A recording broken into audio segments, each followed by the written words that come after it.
Assalamualaikum warahmatullahi wabarakatuh.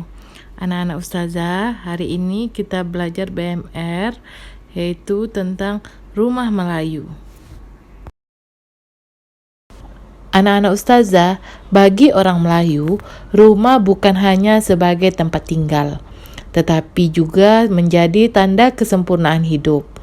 Beberapa ungkapan Melayu menyebutkan rumah sebagai: yang pertama yaitu cahaya hidup di bumi.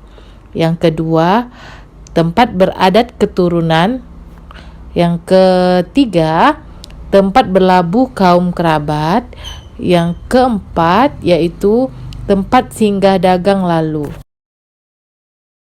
Anak-anak ustazah, secara umum rumah Melayu meliputi rumah kediaman, rumah balai, rumah ibadah, dan rumah penyimpanan atau lumbung.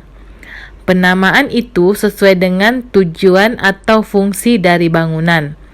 Namun terkadang penamaan rumah juga berdasarkan pada bentuk dan gaya atapnya.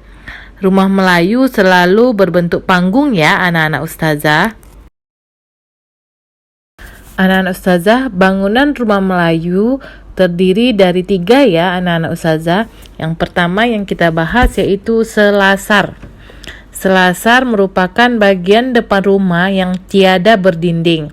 Biasanya digunakan untuk menyambut tamu atau tempat anak-anak bermain. Anak-anak ustazah, selasar ada 3 jenis, yaitu yang pertama selasar dalam, selasar yang menyatu dengan rumah induk. Yang kedua yaitu selasar luar, selasar yang tidak menyatu dengan rumah induk. Yang ketiga yaitu selasar jatuh, selasar yang lebih rendah dari rumah induk.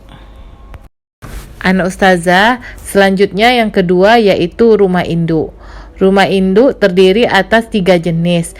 Yang pertama yaitu ruang muka, ruangan tempat kaum ibu serta tempat tidur bagi keluarga perempuan dan anak-anak yang belum 7 tahun.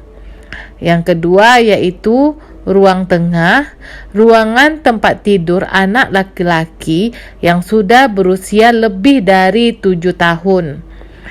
Nah, yang ketiga yaitu ruang dalam, ruang tidur untuk orang tua perempuan atau anak perempuan yang sudah berusia dewasa. Anak ustazah, yang ketiga yaitu penangga. Penangga bisa juga disebut dengan ruang dapur. Penangga adalah tempat memasak, menyimpan alat memasak, alat pertanian atau nelayan, serta menyimpan bahan makanan. Selanjutnya anak ustazah, di sini ada beberapa istilah dalam seni bina rumah Melayu. Antara lain, yang pertama yaitu selembayung. Hiasan berupa kayu bersilang dengan ukiran pucuk pakis yang diletak pada kedua ujung perabung atap. Yang kedua yaitu atap limas. Atap rumah yang berbentuk limas. Bentuk rumah ini dapat dilihat di sepanjang pantai timur Pulau Sumatera. Yang ketiga yaitu lipat kajang atau rumah seperti kajang yang dilipat. Bentuk rumah ini dapat dilihat di Kenegrian Sentajo atau di Kuantan Tengah. Yang keempat yaitu atap bubung. Atapnya menggunakan perabung. Orang Melayu memudahkan ucapannya menjadi bubung. Yang terakhir, yang kelima yaitu atap pencalang. Disebut juga atap lancang atau atap lentik.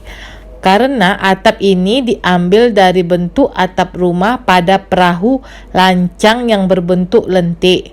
Bentuk rumah ini masih dapat ditemukan di daerah Kampar, Kuantan, dan Rokan Hulu. Nah, anak-anak ustazah, ada juga beberapa istilah dalam susunan dinding papan, antara lain yaitu yang pertama susun sirih.